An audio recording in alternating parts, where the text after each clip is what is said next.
Hey guys, আজি মই আপোনালোকলৈ এটা সুন্দৰ ৰেচিপি লৈ আহিছোঁ। যিহেতু এতিয়া পাচলিৰ ছিজন আৰু বজাৰত নানা ধৰণৰ পাচলি ওলাইছে, তো সেয়েহে ভাবিলোঁ এটা সালাড ৰেচিপি ট্ৰাই কৰোঁ আৰু আপোনালোকৰ লগতো শ্বেয়াৰ কৰোঁ।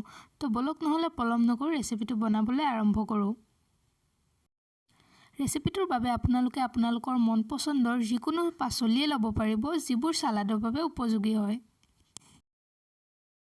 মই এই ধৰণে কিছু পাচলি লৈ লৈছোঁ। মই এটুকুৰ বন্ধাকবিৰ মাজৰ অংশটো এই ধৰণে লৈ লৈছোঁ। ইয়াৰ লগত এটা মূলা, এটা বিলাহী, এটা বিট, অকণমান ধনিয়া আৰু দুডাল পিঁয়াজৰ ঠাৰি লৈছোঁ আৰু এই পাচলিখিনি মই ভালদৰে ধুই লৈছোঁ। এতিয়া এইখিনি ভালদৰে কাটি ল'ম। মই পাচলিখিনি এই ধৰণে কাটি ল'লোঁ। এতিয়া মই এটা মিক্সিং বউলত এই পাচলিখিনি মিহলাই ল'ম।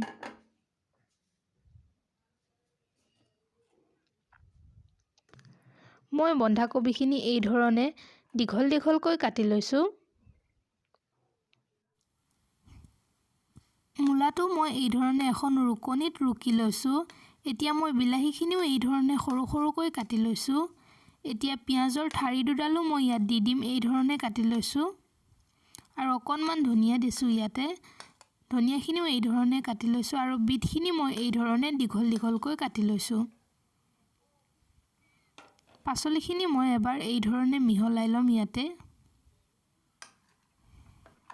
আপোনালোকে যদি বিচাৰে ইয়াত গাজৰ, মটৰ, কেপচিকাম এইবোৰো দিব পাৰে, কিন্তু মোৰ ঠাইত নাছিল, সেইবাবে মই দিয়া নাই। ইয়াত মই এতিয়া অকণমান নিমখ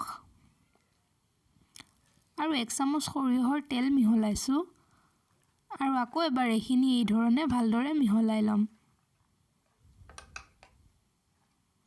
তো এয়া মোৰ সালাড ৰেডি হৈ গ'ল। এই ৰেচিপিটো টেষ্টি হোৱাৰ লগতে খুব হেল্ডিও হয়। আপোনালোকেও এই ৰেচিপিটো ঘৰতে ট্ৰাই কৰি চাব পাৰে।